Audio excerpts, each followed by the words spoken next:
The plot to destroy Donald Trump takes another hit. The Gateway Pundit reports that Deutsche Bank may have just destroyed Letitia James's civil fraud case against Trump, and the details of this story will shock you. We have this and so much more coming up on the Gateway Pundit's Week in Review.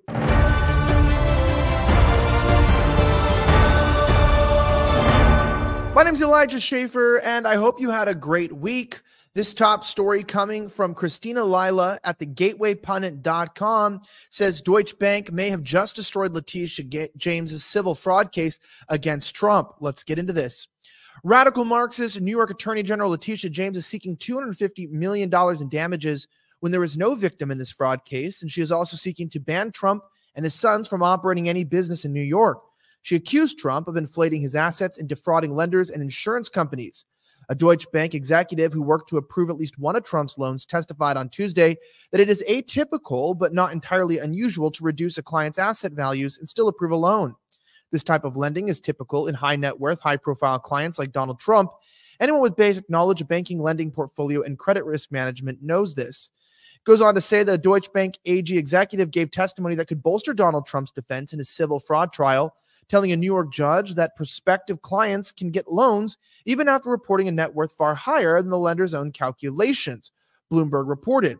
Now, this is absolutely hilarious because the entire case of saying, well, Donald Trump overinflated his assets and so he's guilty of fraud, shouldn't be allowed to bank, should be depersoned, is completely thrown out when banks are saying, well, this is quite common, actually. Now, we know Letitia James has been completely dishonest about the value of Mar-a-Lago. I just saw the other day that this man bought up a few properties with less landmass than Mar-a-Lago, and it cost him almost $250 million on the exact same West Palm Beach peninsula, or landmass, I should say. But, Donald Trump is being targeted. I don't believe this. I know you don't either, but it is interesting that no matter how hard they try to hit Trump, they keep failing. Because I honestly would think with all the money, time, and effort and scrutiny they put into him, if that was put into me, I would already been assassinated or just taken out. And probably you might agree, you probably have some more dirt in your life. I mean, I don't really care about any of it, but if they scrutinize my finances down to the penny over 20 years, I mean, who wouldn't be somewhat found out for some sort of discrepancy? So it's crazy that he's at this point. Another top story was this insane targeting. If you hadn't heard about this, there was a young boy that was a Chiefs fan that was at the football game. Now, he was wearing a traditional Chief headdress, feather headdress, which if you're offended by that, you're probably a liberal and you may have cut off your own testicles. I'm not entirely sure. But they said that also he was on blackface. Now, the issue was when it was shown the actual picture of the guy, he wasn't wearing blackface. He was wearing split Chief colors, black and red. And there's a plot twist that'll actually shock you. This one coming from Cullen Linebarger. The young Kansas City Chiefs fan falsely accused, let me go larger here, falsely accused of wearing blackface by a racist Deadspin writer has been identified, and this revelation makes the story worse for the garbage website. The Gateway Pundit's Christina Lila previously reported that Karen Phillips smeared an innocent child who attended Sunday's Kansas City versus Las Vegas game by posting a deceptive photo of only one side of his face. The race-baiting scumbag claimed the innocent child was hating black people and Native Americans at the same time. In reality, the boy was wearing the team's colors, which were black and red, but also it turns out that the individual's grandfather is actually Native American, and he comes from a certain, tribe, but right here, the Chumash tribe. So that's absolutely hilarious. So not only did they get it wrong that he was wearing blackface, which shouldn't offend people anyways, because painting your face black, people do this in sports, in the military. It's not meant to mock people. And if you're so fragile, right? I have this, people got mad at Greta Thunberg, the climate activist, saying that octopuses were anti-Semitic.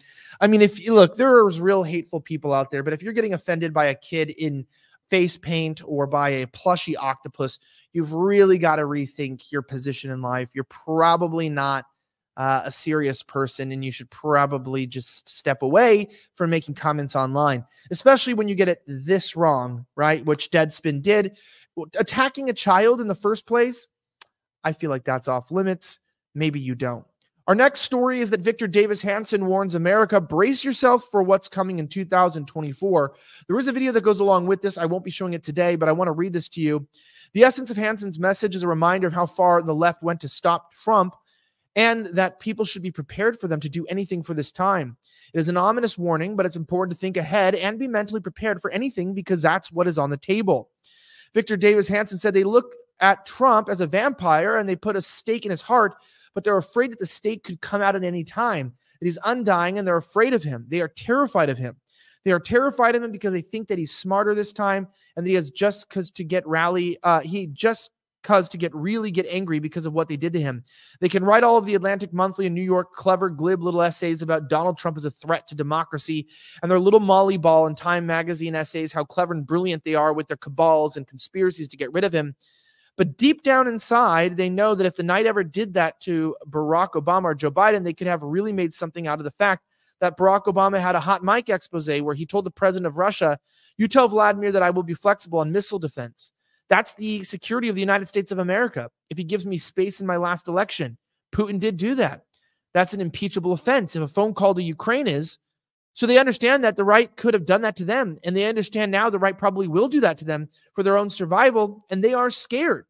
I don't know if you agree with this assertion, but I agree 100% with this author here that they are afraid. I think that we overestimate their capabilities, but some of you think we underestimate their capabilities. Although I do agree with Tucker Carlson, there is no limit to what they're capable of. There is absolutely no limit to what they'll do. And you can try to predict it, but you won't be able to predict it.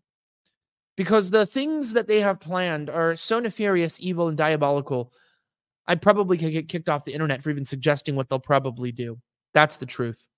In some pop culture news, former WWE Wrestling Hall of Famer was sentenced to 17 years in prison.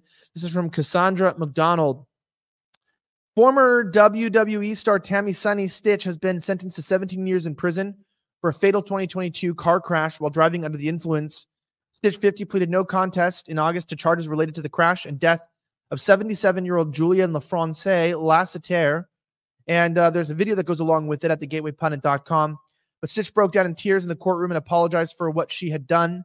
"I know my words are not enough, but please know I think about you every day," Stitch told the victim's family from the stand, according to a report from Fox 35.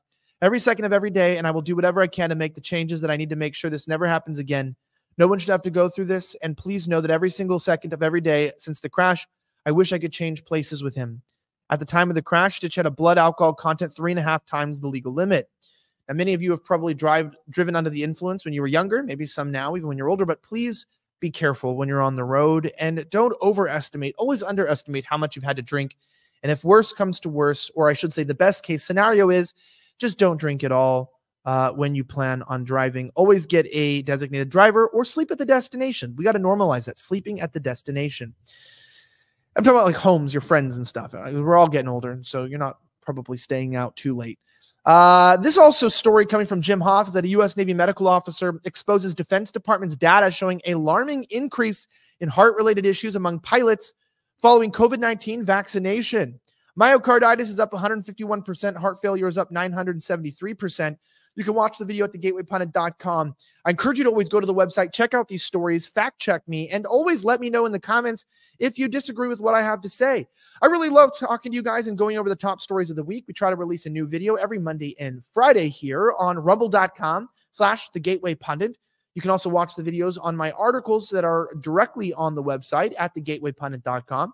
I'm here in my studio reporting from Australia.